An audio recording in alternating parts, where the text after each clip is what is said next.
motema etondi sami naposa na yo aba papa molimo nanga ezo ganga koluka yo nana kotika teo kotambola na yo osambo temanga. Bien-aimés, nous voulons dire merci au Seigneur encore pour ce temps, cette grâce qu'il nous accorde pour que nous puissions continuer ce que nous avons commencé le mardi passé. Nous sommes en train de parler de l'amour. Sans amour, il est impossible de servir le Seigneur. Et nous avons lu un passage merveilleux que le Seigneur nous dit, puisqu'il nous a tant aimés, nous devons aussi nous aimer les uns les autres. Et la Bible nous dit dans ce passage que personne n'a jamais vu Dieu. Mais celui qui sait aimer, Dieu demeure en lui.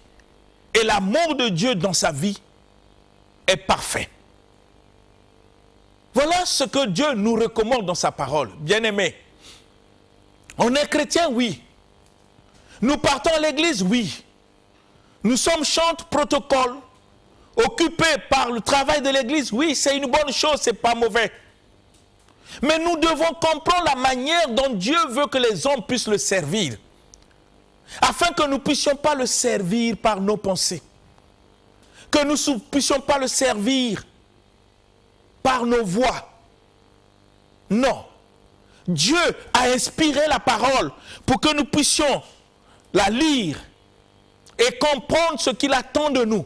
Ce qu'il nous recommande sont des prescriptions que le Seigneur a laissées pour son Église, auxquelles nous n'avons pas le droit d'ajouter ni de retrancher, sinon de nous soumettre à sa volonté, faire que notre vie devienne ce qu'il nous enseigne dans sa parole. La parole n'est pas une connaissance, c'est une vie, la vie de Dieu qui nous communique par les enseignements. Non seulement que nous puissions l'écouter, Jésus a dit, ne vous bornez pas seulement à écouter ces enseignements, mais mettez en pratique. Mettre en pratique, c'est vivre selon ce que nous avons écouté de la part du Seigneur à travers ses serviteurs. On est chrétien, oui. On peut faire beaucoup de choses pour le Seigneur. C'est une bonne chose. On peut faire beaucoup de choses pour Dieu. Et on peut être fier et témoigner ce que nous avons fait pour le Seigneur et ce que Dieu a fait pour nous. Mais ça ne garantit rien. C'est ce qu'on ne comprend pas. Ça ne garantit rien dans ta vie. La question, c'est de poser qui es-tu pour Dieu? Comment tu vis? Comment tu le sers? Comment tu marches avec lui? Est-ce que tout ce que tu fais est conforme à sa volonté? Est-ce que tout ce que tu fais est conforme à ce qu'il t'a enseigné? C'est ça ce qui devait faire notre fierté étant que chrétiens. Pas ce que nous faisons, pas ce que Dieu fait pour nous. Les témoignages, on peut les trouver partout. Même chez les féticheurs, il y a des témoignages. Dans des assemblées que nous pensons qu'ils ne sont pas dans la vérité, il y a des témoignages. Ce n'est pas ça qui devait nous attirer, c'est notre vie. Comment est notre vie par rapport à la lumière de la parole? Comment nous vivons? Je vous ai dit au cours de cette émission que l'apôtre Paul a su dire d'une manière claire, ce n'est plus moi qui vis, c'est Christ qui vit en moi. C'est-à-dire que tout ce qu'il fait dans sa vie est conforme à ce que Jésus a laissé pour son Église, conforme à ses enseignements, conforme à la révélation de la doctrine même de Jésus-Christ. Il vit par la parole. C'est ainsi que l'apôtre pouvait dire, nous ne marchons pas selon la vue, mais nous marchons selon la foi. La foi n'est pas une pensée, la foi, c'est la vie même de la parole. Mais toi et moi, comment nous vivons? Comment nous servons Dieu? J'aimerais que nous puissions lire le livre de Romains chapitre 10. Pour que nous comprenions, si nous ne connaissons pas comment servir Dieu, nous risquons de faire des choses selon nous et non selon la justice de Dieu. Lisons le livre de Romains chapitre 10. Romains chapitre 10, nous lisons à partir du verset 1. Vous allez comprendre avec moi que nous devons faire attention, nous qui sommes appelés à servir le Seigneur. Nous devons le servir selon sa volonté, selon ses voies. Lisons Romains 10, le verset 1 et le verset 2 jusqu'au verset 3. Que dit la parole dans ce passage? Romains chapitre 10, du verset 1 au verset 3, dans la version Louis II, nous lisons au nom du Seigneur. Amen. Verset 1. Frères, le vœu de mon cœur et ma prière à Dieu pour eux, c'est qu'ils soient sauvés. Je leur rends le témoignage qu'ils ont du zèle pour Dieu, mais sans intelligence, ne connaissant pas la justice de Dieu et cherchant à établir leur propre justice, ils ne se sont pas soumis à la justice de Dieu. Amen. Amen.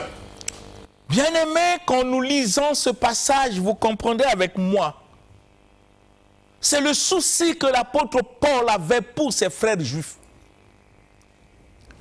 Il témoigne leur zèle. Mais il dit que le vœu de mon cœur pour eux et ma prière à Dieu pour eux, c'est qu'ils soient sauvés. Il parle de qui? Il parle de ses frères juifs qui servent Dieu. Il ne parle pas des païens ici.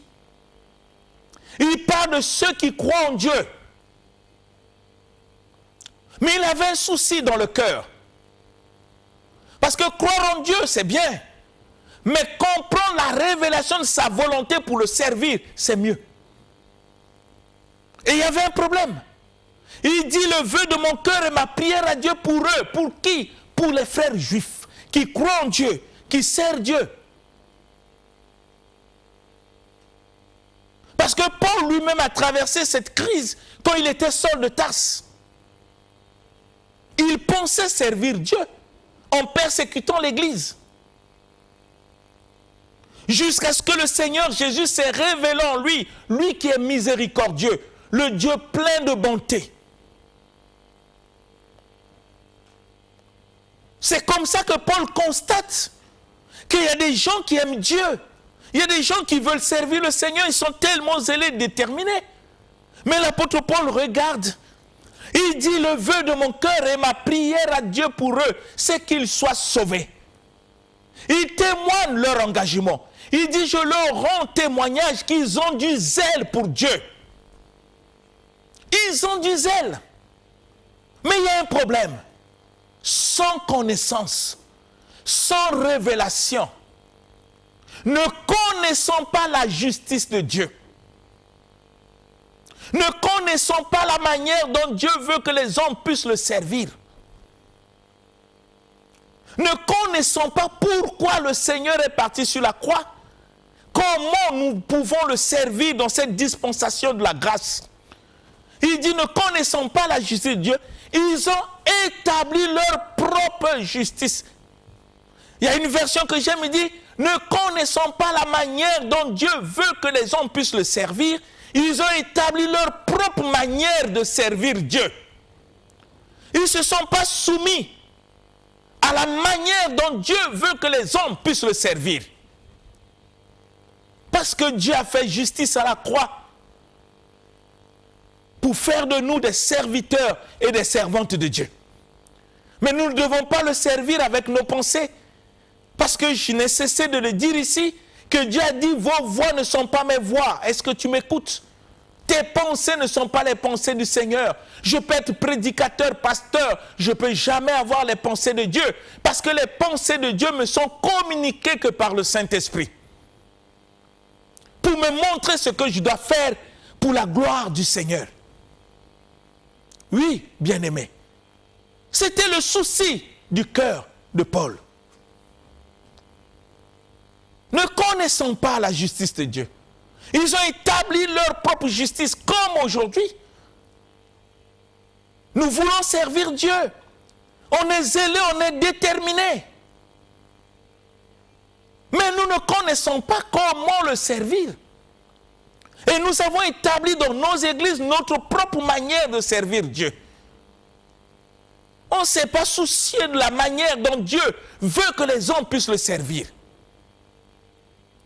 Nous ne comprenons pas ce qu'est la volonté de Dieu. Nous ne comprenons pas ce que Dieu a laissé comme enseignement. Il y a des œuvres, dit la parole de Dieu, que Dieu a préparées d'avance afin que nous puissions les pratiquer. Pratiquer ce que Dieu a préparé d'avance, c'est Dieu par le Saint-Esprit qui doit nous montrer ce que nous pouvons faire et comment faire. Même prier, il faut qu'on soit enseigné. Pour comprendre comment Dieu veut que nous puissions prier, nous ne pouvons pas inventer des prières selon nous. Parce que tout ce qui est basé sur notre pensée est charnel. Mais tout ce qui est basé sur la parole de Dieu est spirituel. Nous devons faire tout sur la base de la parole du Seigneur.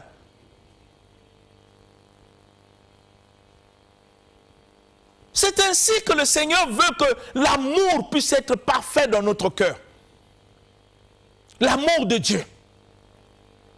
Pour que nous puissions le servir sur base de l'amour. L'amour véritable. Nous puissions le servir. Si je me rends compte que dans mon cœur, je n'ai pas l'amour, ça pose un problème. Même pour servir Dieu. Ça pose un problème, bien-aimé.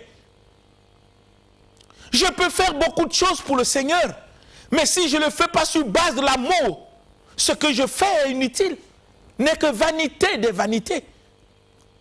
Les hommes peuvent apprécier, les hommes peuvent acclamer, mais est-ce que Dieu m'acclame s'il voit le fond de mon cœur?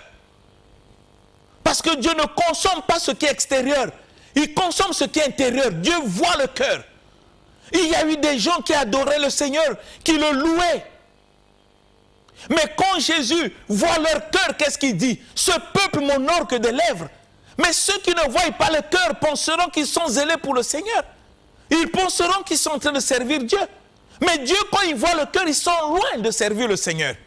Ils sont loin de chanter les louanges. Parce que Dieu fait une déclaration que ce peuple m'honore que des lèvres, mais leur cœur est loin de moi. Ça veut dire qu'ils ne sont pas dans la volonté de Dieu. Ils ne servent pas Dieu selon les normes de la parole que le Seigneur a laissée pour son Église. Ils ont établi leur propre manière de servir Dieu. Ils ne se sont pas soumis à la manière dont Dieu veut que les hommes puissent le servir. Parce qu'ils n'ont pas compris la volonté de Dieu. Dieu nous a donné tout ce qui contribue à la vie par sa parole, afin que nous puissions la mettre en pratique. Mais si nous n'arrivons pas à mettre en pratique ce que Dieu nous recommande, comment nous le servons? Nous le servons sur base de quoi? Comment nous pouvons prétendre prier Dieu? Nous le prions sur base de quoi? On peut être un obstacle pour notre propre vie de prière si notre cœur n'a pas l'amour. Puisque je vous ai dit au cours de cette émission que même nous, quand nous prions, Dieu voit le fond de notre cœur. Il nous dit dans sa parole, quand il sait qu'au fond de ton cœur, tu as des problèmes avec des gens et que les gens ont des problèmes contre toi, avant de prier, de faire même ton offrande, il faut d'abord aller réparer. La question que nous posons, est-ce que c'est ça ce que nous faisons pour que le Seigneur Jésus soit glorifié dans notre vie? Est-ce que nous donnons gloire au Seigneur dans notre comportement, dans notre conduite, dans notre manière de faire pour prouver à Dieu notre fidélité à sa parole? Est-ce que nous faisons des efforts pour être ce que Dieu attend de nous, bien-aimés, pour prétendre le servir? L'apôtre Paul connaissait ses défauts et ses manquements, mais il n'a pas croisé les bras. Il dit, je traite durement mon corps et je l'amène à être assujetti à la volonté de Dieu. Parce qu'il connaissait la volonté de Dieu. Qu'est-ce qui a poussé l'apôtre Paul à renoncer à tout? Mais c'est l'excellence, la connaissance qu'il avait du Seigneur Jésus-Christ et de sa parole. Il dit, je regarde toutes choses comme une perte à cause de l'excellence, de la connaissance de Jésus-Christ. Mais toi et moi, qu'est-ce que nous connaissons de Jésus? Si nous n'arrivons même pas à mettre en pratique des petites choses qui nous demandent concernant sa parole, l'amour, comment un chrétien peut avoir des ennemis? Comment un chrétien peut avoir des personnes auxquelles il ne peut pas saluer? Comment un chrétien peut dévier les gens parce qu'il sait que celui-là m'a fait du mal, je ne dois pas le saluer? Comment on peut avoir de telles attitudes dans notre cœur et prétendre servir le Seigneur? Comment? Soyons sérieux. Si vraiment nous voulons servir Dieu, soyons sérieux. Comment on peut parler du nom de Dieu quand on est loin de sa parole? Que dit la parole du Seigneur? Mieux vaut l'obéissance que des sacrifices. Tu peux faire des sacrifices de jeûne comme tu veux, mais si ton cœur ne sait pas aimer, ces jeûnes te servent à quoi? Tu peux faire des sacrifices des dons, appeler même la télé pour voir tout ce que tu fais au nom de Dieu, mais si dans ton cœur tu n'as pas l'amour, tout ce que tu fais, ça sert à quoi? Tu peux créer tes croisades ou tes conférences de miracles, oui, c'est une bonne chose. Faire la promotion de Jésus-Christ, les âmes viennent, tu prêches, tu pries. Si dans ton cœur tu n'as pas l'amour, tout ce que tu fais, ça sert à quoi? C'est des questions que nous devons nous poser, bien-aimés. Restons dans la pensée de Dieu. Restons dans la voie de Dieu. Bien-aimés, comprenons ces choses. Si nous voulons être dans la volonté de Dieu, bien-aimés, comprenons ce que Dieu attend de nous. Nous ne pouvons pas faire des choses selon nous-mêmes, non. Comprenons ce que Dieu nous demande. L'amour doit être au centre de toutes nos actions. L'amour. C'est par l'amour de Dieu que nous pouvons le servir. Sans amour, bien-aimé, je le répète, il est impossible de servir Dieu. On peut prétendre faire beaucoup de choses. Je vous ai dit que dans le livre d'A Corinthiens 13, nous avons lu. J'aimerais qu'on puisse encore relire ça pour que vous compreniez. Dieu met des actions que nous pouvons poser, mais il dit si nous n'avons pas l'amour, toutes ces choses ne nous servent à rien. Lisons un peu encore le livre de 1 Corinthiens 13. Le verset 1, le verset 2, le verset 3. Vous allez comprendre avec moi, nous pouvons faire des grandes choses, bien-aimés. Attirer l'approbation des hommes, oui, ils peuvent nous acclamer. Mais à quoi ça sert tout ce que nous faisons quand les hommes nous acclament si au fond de notre cœur, nous n'avons pas l'amour et tout ce que nous faisons n'est pas basé sur l'amour de Dieu? Ça sert à quoi? Écoutez la parole du Seigneur. 1 Corinthiens chapitre 13, du verset 1 au verset 3, nous lisons notre Seigneur. Amen. Quand je parlerai les langues des hommes et des anges, si je n'ai pas l'amour, je suis un airain qui résonne ou une cymbale qui retentit. Et quand j'aurai le don de prophétie, la science de tous les mystères et toute la connaissance, quand j'aurai même toute la foi jusqu'à transporter des montagnes, si je n'ai pas l'amour, je ne suis rien. Et quand je distribuerai tous mes biens pour la nourriture des pauvres, quand je livrerai même mon corps pour être brûlé, si je n'ai pas l'amour, cela ne me sert de rien. Amen. Bien-aimés, vous voyez, on peut faire beaucoup de choses au nom de Dieu. C'est pas mauvais. Beaucoup de choses. Mais s'il n'y a pas l'amour au centre, à quoi nous servent ces choses? Comme le Seigneur le dit, je peux parler en langue, je peux parler en langue des anges. Si je n'ai pas l'amour, je suis qu'un airain qui résonne. Une cymbale qui retentit. Voilà les qualificatifs de Dieu. Oui, je parle en langue. Oui, je parle la langue des anges, j'ai le don des langues. Oui. Mais à quoi me sert tous ces dons si au fond de mon cœur je n'ai pas l'amour? Dis la parole du Seigneur. Est-ce que nous pouvons comprendre Dieu? C'est nous qui devons nous soumettre à la volonté de Dieu. On veut servir Dieu sans Dieu. On veut servir Dieu sans sa parole. On veut servir Dieu sans obéir. Faire que cette parole que nous écoutons devienne notre vie. comment nous pouvons servir le Seigneur? Si Dieu lui-même, dans sa parole, nous le dit, parlons langue, oui. Parler la langue des hommes, oui. Mais Dieu dit, si tu n'as pas l'amour, tu es qu'un airain qui résonne, une cymbale qui retentit. Ce n'est pas moi qui le dis, c'est le Seigneur. Il le dit pour moi, il le dit pour toi, il le dit pour nous tous. Pour que chacun s'examine. Pour voir au fond de son cœur si nous avons l'amour pour aimer, aimer même nos ennemis. Non aimer seulement ceux qui nous font du bien, mais aimer même nos ennemis. Est-ce que nous sommes capables de le faire? Parce que c'est une recommandation du Seigneur. Tu veux être chrétien? Oui. Apprends à aimer. Essayez un peu de penser avec moi.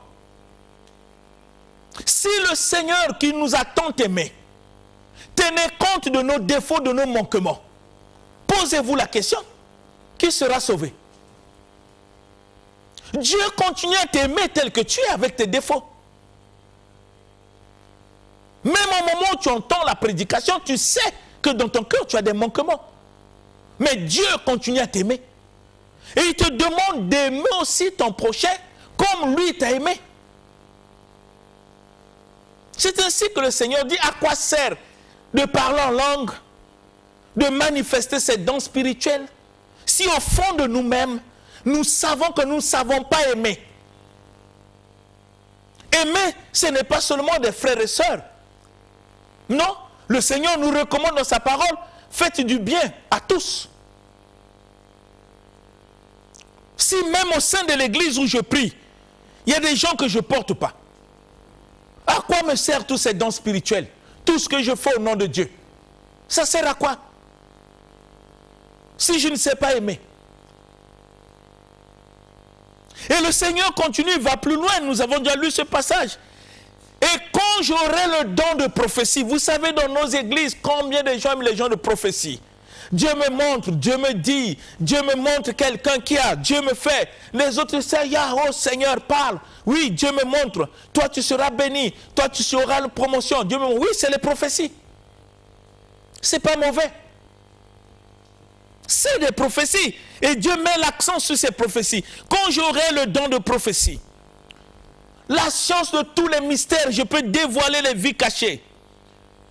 Et quand j'aurai toute la connaissance, le Seigneur dit, si j'ai même la foi jusqu'à transporter les montagnes, homme de foi, homme automatique, homme tic-tac, homme lélo, on en peut attribuer beaucoup de noms à ces choses. Ce n'est pas mauvais. Mais le Seigneur pose la question.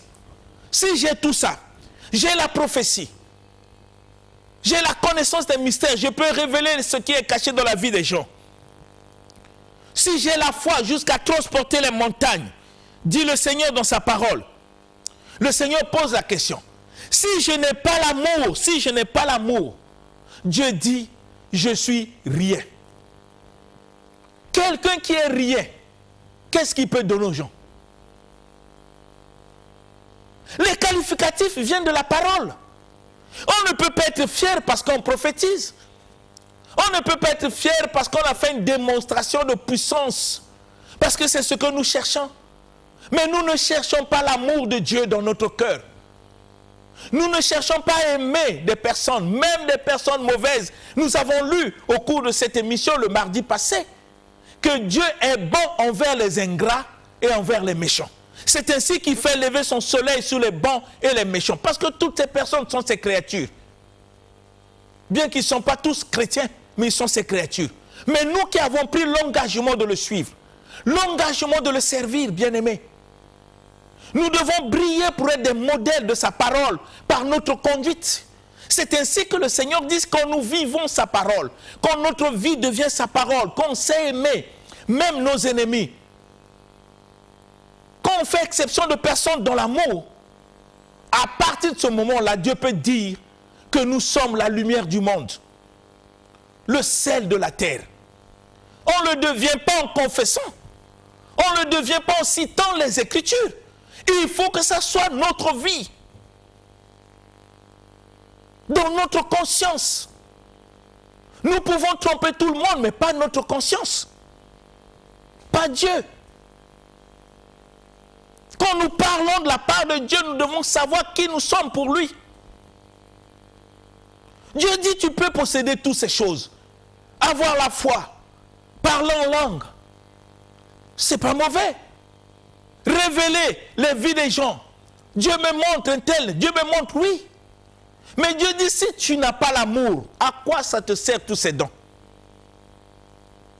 Dieu dit, tu es rien. Quand Dieu lui-même te qualifie de rien, toi-même tu penses que tu es qui? Si Dieu te qualifie que tu es rien, par manque d'amour, malgré tout ce que tu fais, toi-même tu penses que tu es qui? C'est des questions qu'on doit se poser, bien-aimés. Et le Seigneur va plus loin encore. Il dit, quand je distribuerai tous mes biens pour la nourriture des pauvres, je peux devenir Papa Noël, aller distribuer des biens, même aller dans les orphelinats, appeler les chaînes de télé pour me filmer, pour montrer que je sais faire du bien. Dieu dit, c'est pas mauvais. Je peux même sacrifier ma vie pour des gens afin de les aider. Dieu dit, c'est pas mauvais, c'est bien. Mais le Seigneur pose la question, en faisant toutes ces choses, si tu n'as pas l'amour, Dieu dit, cela ne te sert de rien. Est-ce que tu peux réfléchir sur ça, bien-aimé? Cela ne te sert de rien. Tu peux témoigner des bienfaits que tu fais. Un tel, je l'ai fait ceci. Je suis allé dans tel orphelinat, ça peut passer dans les journaux, oui. Mais Dieu dit, si tu fais toutes ces choses et que tu n'as pas l'amour, tu es rien. Et quand Dieu te qualifie de rien, la question, toi-même, tu penses tu es qui? Parce que c'est en son nom que tu opères. Tu es hors jeu. Parce que tu ne le sers pas, tu ne fais pas toutes ces choses selon sa volonté et selon sa pensée. Dieu veut que tout ce que nous faisons doit avoir pour fondement l'amour, un amour qui a une vie en nous. Parce que l'amour ne meurt jamais. Quelqu'un qui aime, il sait aimer. Bien-aimés, nous devons nous aimer. Regardez le livre de Romains, chapitre 13, ce que Dieu nous recommande dans sa parole. Nous allons lire le verset 8, le verset 9 et le verset 10. Romains chapitre 13, verset 8 à 9. Regardez ce que Dieu nous enseigne. Romains chapitre 13, du verset 8 au verset 10, nous lisons notre Seigneur. Amen. Ne devez rien à personne, si ce n'est de vous aimer les uns les autres. Car celui qui aime les autres a accompli la loi. En effet, les commandements: tu ne commettras point d'adultère, tu ne tueras point, tu ne déroberas point, tu ne convoiteras point, et ce qu'il peut encore y avoir se résume dans cette parole: tu aimeras ton prochain comme toi-même. L'amour ne fait point de mal au prochain. L'amour est donc l'accomplissement de la loi. Amen. Amen.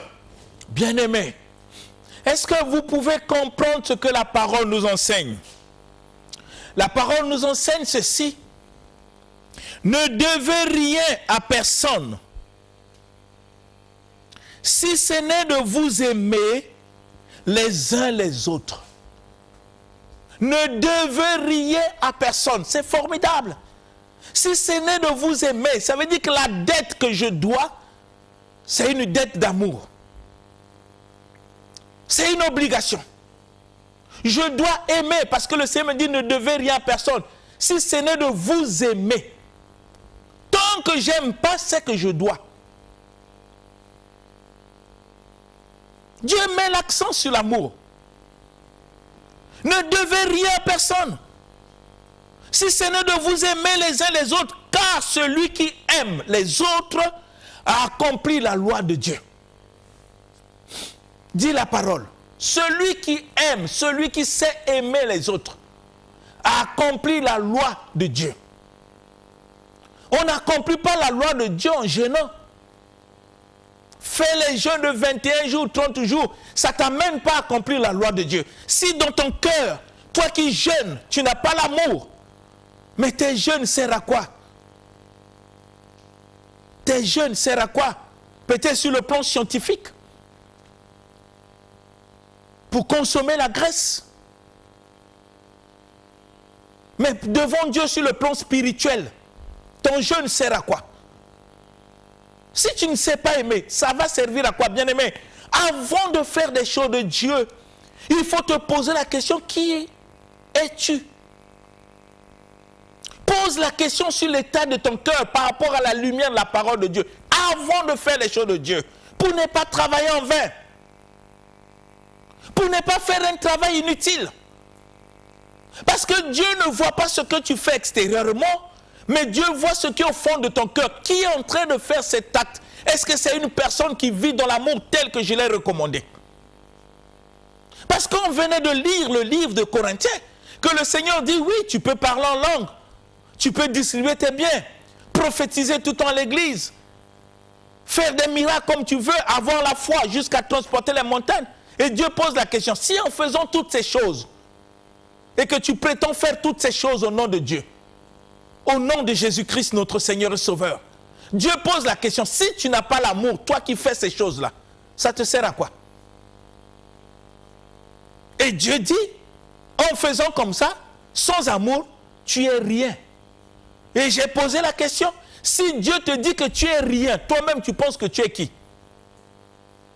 Si ce Dieu que tu prétends servir, si ce Dieu que tu prétends faire des miracles en son nom, si ce Dieu que tu prétends prophétiser en son nom, si c'est ce Dieu dont tu prétends distribuer des biens dans les orphelinats en son nom, lui-même, il constate que dans ton cœur, tu ne sais pas aimer, et il dit que tu es rien.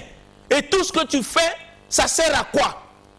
D'après toi, si ce Dieu dont tu fais des choses en son nom, déjà te qualifie comme ça, mais toi-même, en faisant ça, tu es qui? C'est des questions que tu dois te poser.